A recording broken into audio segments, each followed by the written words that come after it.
Hey everyone, welcome to another video, and yes, like I said in my last video, I hope you guys had a good Christmas and a good Boxing Day and stuff, and I hope you all got everything that you want from Christmas, and I hope you all spent a really fun and enjoyable time with your family during the Christmas season.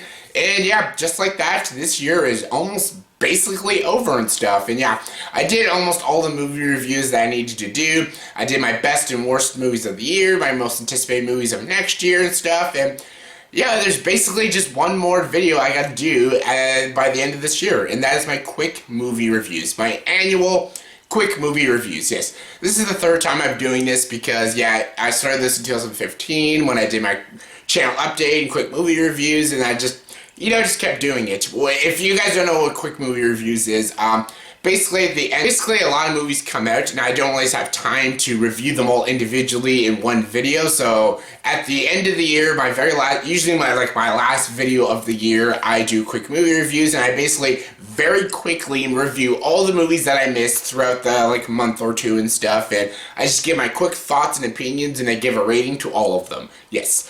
Usually it's a lot of films because, again, a lot of films come out in November and December and stuff, and I do have time to see them all, but I don't always have time to review them all to you guys in each separate video, so I just do quick movie reviews, and I give my quick thoughts, opinions, I put my 2 cents in, and then I give the movie a rating and stuff.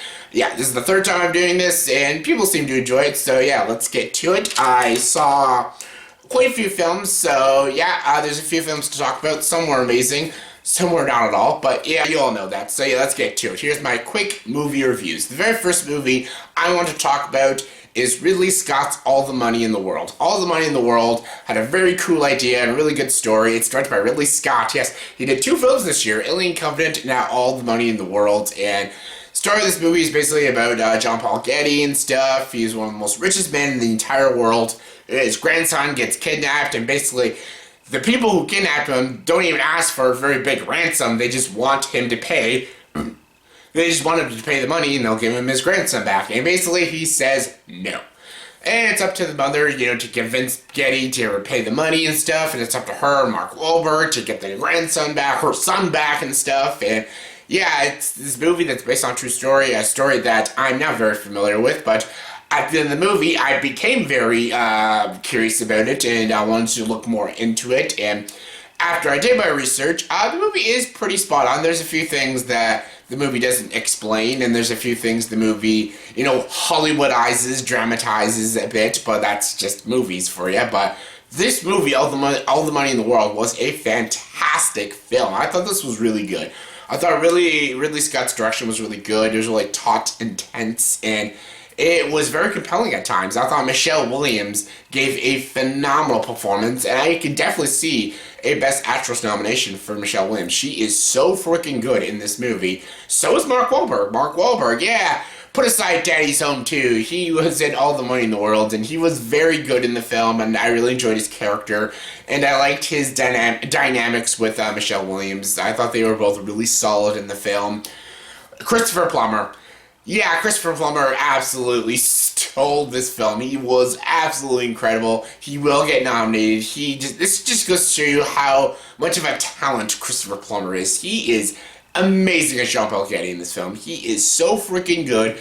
Originally, it was supposed to be Kevin Spacey in a weird mask, but luckily they gave it to Christopher Plummer, which was a really wise decision because Christopher Plummer is an actual old guy, and he got into the role so well. I didn't feel like I was watching Christopher Plummer. I felt like I was literally watching John Paul Getty. And he was absolutely incredible in this film. Hands down, one of the best performances I've seen Christopher Plummer give. That is saying a lot because he is in a lot of great films. And he's amazing in Beginners and stuff, but he was so good. He will get nominated, 100% certainty. And yeah, I thought he was fantastic. The story was also really good. Learning about these characters, learning about this family was very interesting. Learning about Getty, all the Gettys was really interesting as well.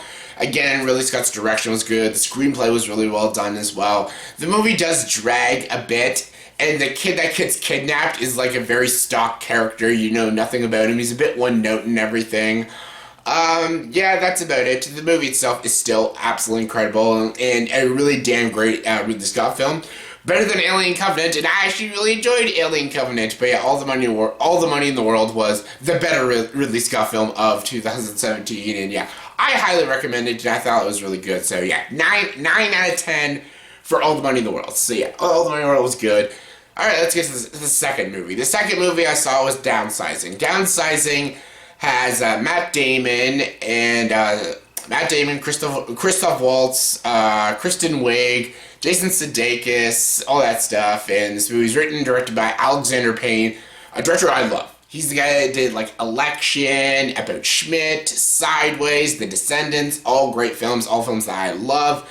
This just had a really cool concept and a really cool idea about, like, it's based in the future and stuff, and they invented this, like, thing that you can shrink really small and stuff. It's called downsizing and stuff, and when you downsize, your money becomes more valuable because you're smaller and stuff, and you live in a smaller society, and when you're doing this, you're helping the environment, you're helping the job market and everything. It just reminds me of a cool idea, and just very futuristic, very sci-fi, but also reminds me of something that could happen maybe in our future. Maybe not, but it's just a cool idea. And yeah, the idea was really cool, the concept was really cool. There is some decent writing in the film, and Matt Damon is also very good in this film. However, the movie is not amazing. I wouldn't even say it's even that great. The idea and the premise and the story is really cool, but the movie, I get it, goes on for too long. A lot of movies did this. A lot of movies I'm going to be talking about actually do this. They go on for too long. There's like this big, like, at the ending, this big side story about like the end of the world and stuff, and I'm just like, what? I thought this was just about him getting small and living in the small people's society and stuff. I thought that was the whole movie and stuff, but then they put this other story in about the end of the world, and just, it didn't work. It really didn't work, and it really, really kind of dragged the film down and stuff, and yeah. Everyone else also just gives kind of just an average performance. I thought Matt Damon was the only one that actually gave a genuinely great performance. He was the only character I was actually enjoying and I was relating to and feeling bad for, and just, I actually liked his character. All the other characters were just kind of meh to me. Kristen Wiig is a very unlikable character because of what she does to him. Understandable, but still pretty unlikable. You're his wife. Stick with him, but still. The idea, the concept, the visuals, some of the writing, and Matt Damon, those are all amazing pluses for the film, but there's the big subplot in the third act is really just not that good, and the supporting cast was a bit disappointing, and just, I wanted this movie to be maybe a little funnier and just explore the ideas more, and yeah, I was expecting something a little different. I was very disappointed with this film. I didn't hate this film, but I didn't particularly like it, and it's definitely a film I would never watch again. I would never recommend for you to go to the movies to see it, but if it's on Netflix, yeah, give it a watch. You might enjoy this film, but all in all, it's nothing that great. On a scale of 1 to 10, I'm going to give Downsizing a 6.4 out of 10, so yeah. Disappointing, it's not bad, but just, it's not great either, so yeah. Downsizing.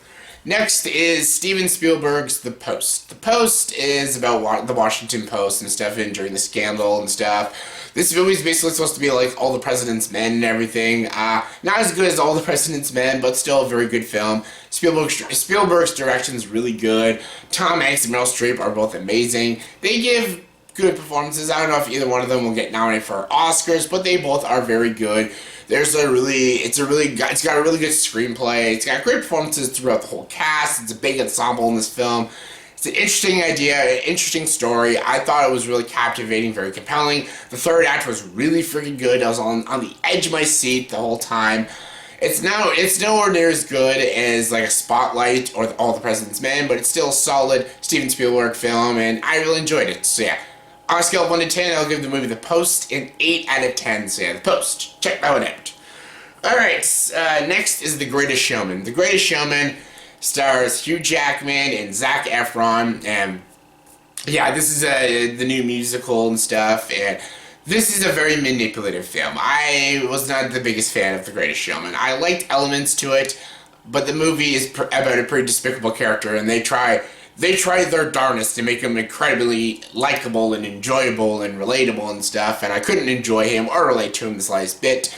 Hugh Jackman gives an amazing performance. The musical numbers are really freaking good, amazingly well done. The choreography, the cinematography is fantastic.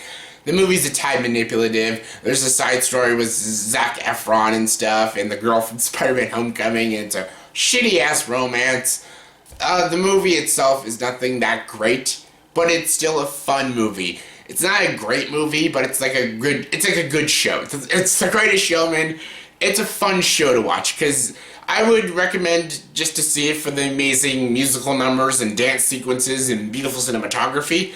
I just watch it for that and Hugh Jackman's performance, but everything else is not that great. But I watch it to have a good show. It's not a good movie, but it's a good show to watch. So yeah, on a scale of 1 to 10, I'll give The Greatest Showman a 6.8 out of 10. So yeah, check it out if you want to, especially if you love musicals. Alright, the next movie was Father Figures. I'm gonna go through this really quick. This movie's fucking stupid. This is an awful film. This movie had one of the worst trailers and probably one of the most ugliest movie posters in a film this entire year. Like, the poster, Google the poster. The poster's hideous.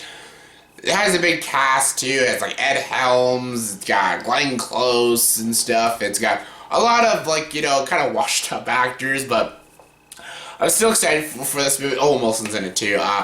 I was excited for this movie because I thought like it could be a really funny movie, one of those like hidden gems. No, there's nothing the slightest bit funny or original or fresh about this film. This movie is absolutely painful to sit through. There was 2 jokes in this movie that got a laugh out of me, and that's the only reason why I'm not giving this a 1 out of 10, but this movie's awful. The story is awful, the characters are awful. It's cliche, it's so predictable.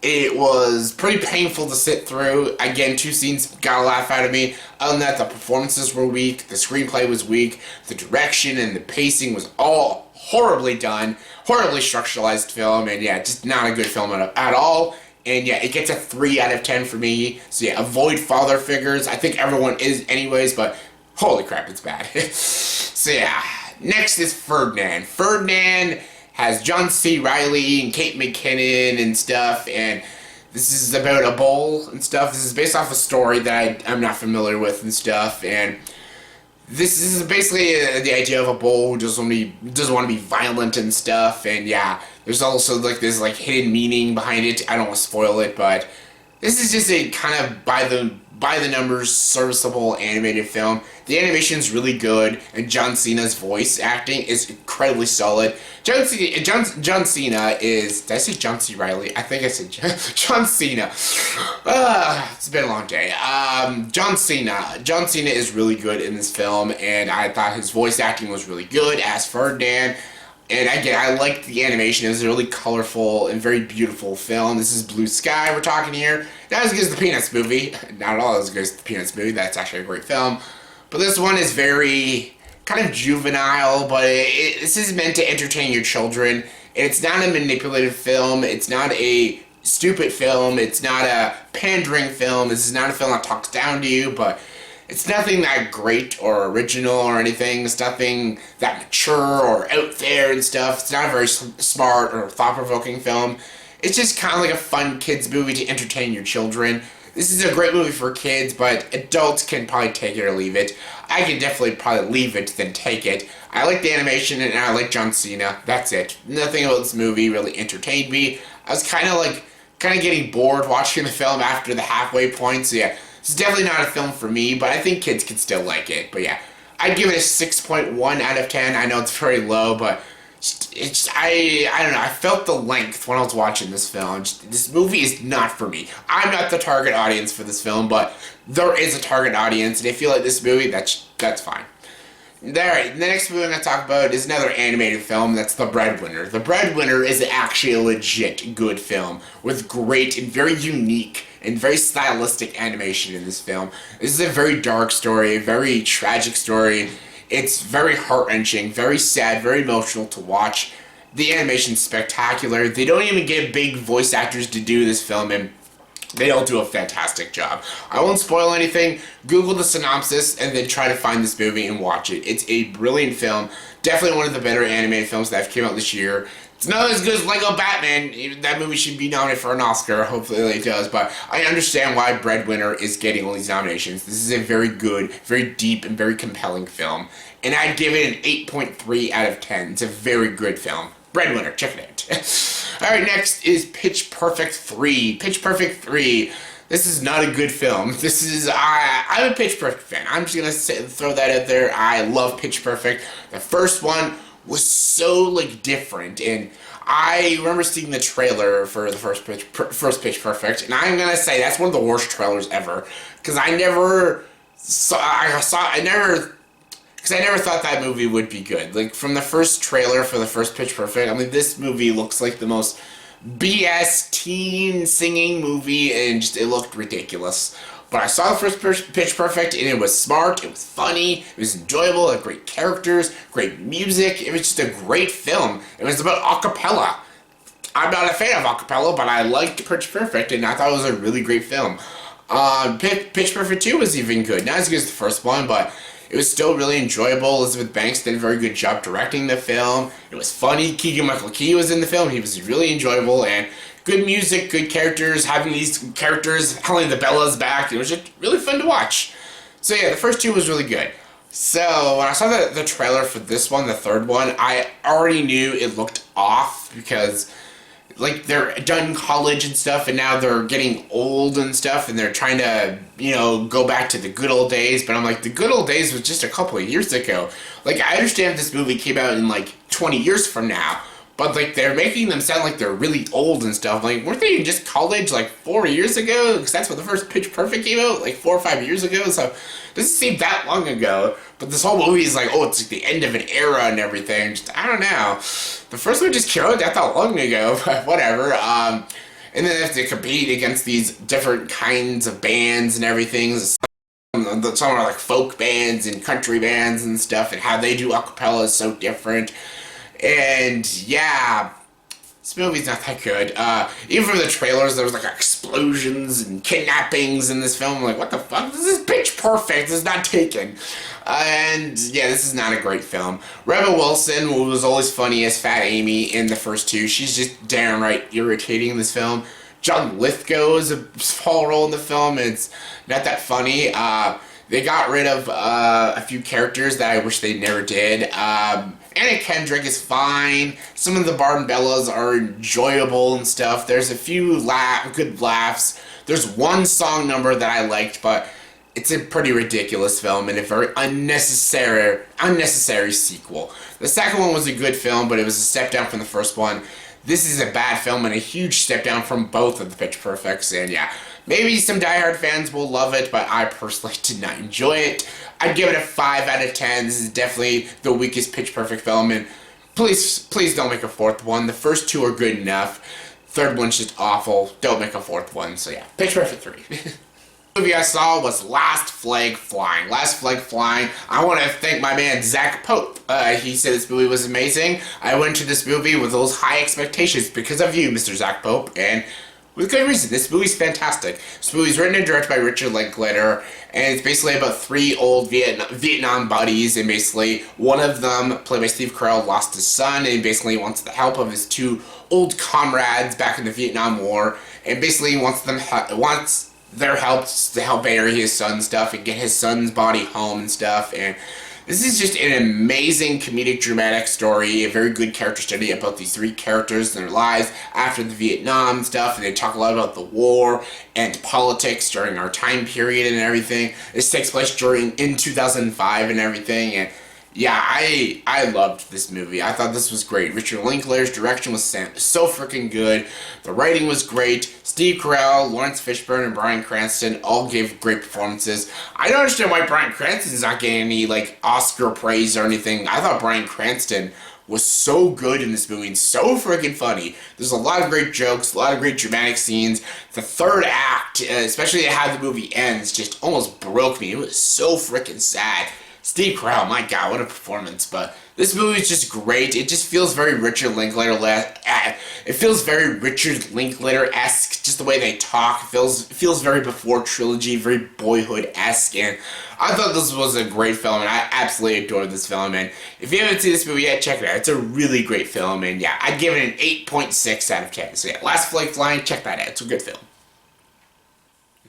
Alright, the next film is the Netflix movie Bright. Yes, Bright stars Joel Edgerton and Will Smith. And And this movie is written and directed by David Ayer, who sometimes knocks it out of the park when he does a movie like Training Day or End of Watch, and then sometimes he doesn't knock it out of the park when he does a movie like Sabotage or Suicide Squad. But Bright had, again, just like Downsizing, the concept and the idea of this film seemed so cool and so interesting.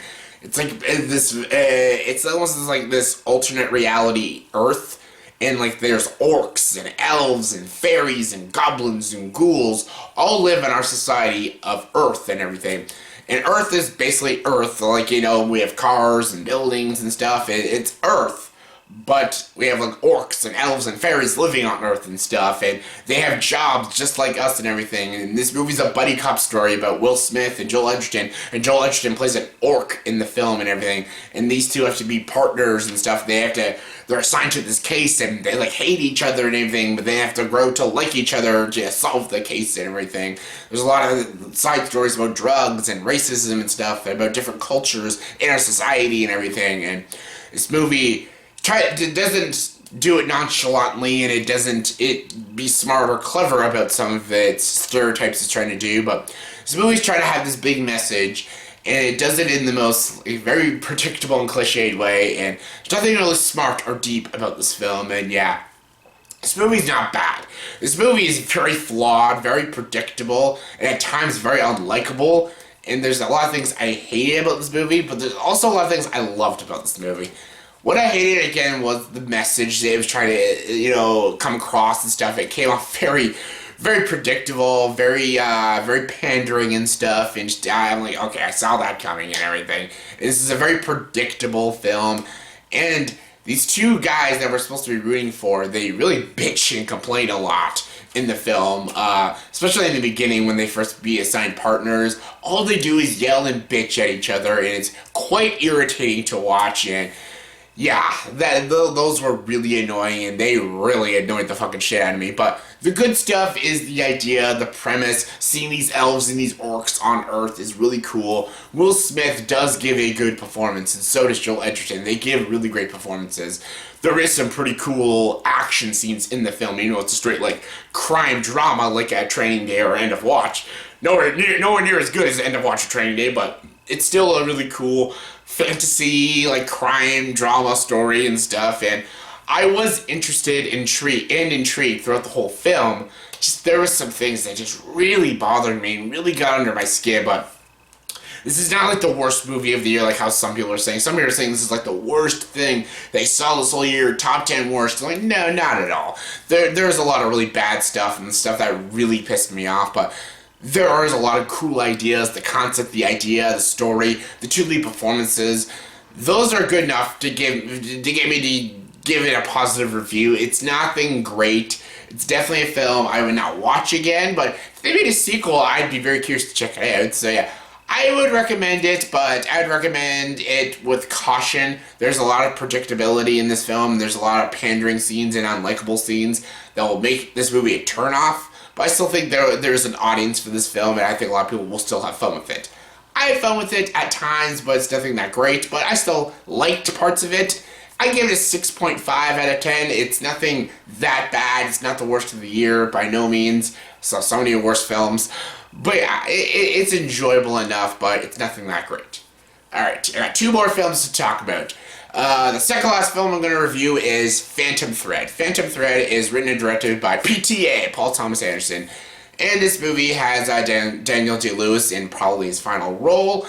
I just gotta say this, he's amazing in this film. He will definitely get an Oscar nomination for his role. He is so good. The direction's good. It's got beautiful cinematography, a very intriguing, enticing story. There's even a bit of a twist in the film, and yeah, it's good. It's a very good film. This is a good Paul Thomas Anderson film. I don't even know if this will be the last Daniel Day-Lewis performance, but if it is, it's a really great performance to go out on. Again, just like the issues I have is the issues I have with other films. It goes on for too long, but this one goes on for even more too long. Like, it really goes on for too long. There's also some side stories that just really don't work for me, and the movie did come off a bit dull at times, a bit lifeless at times, but I think still Phantom Thread is a good film, but it's not a film that I'm going to be praising and stuff. It's not a film I'll be rooting for Oscar season, but it's still a very good film, and I'd give it a 7.6 out of 10, mostly for PTA and for Daniel Day-Lewis, but yeah, it's nothing amazing. It's definitely not the best Paul Thomas Anderson. It's no There Will Be Blood. It's no Boogie Nights or anything like that, or Magnolia, but it's still a good movie, and I liked it just fine.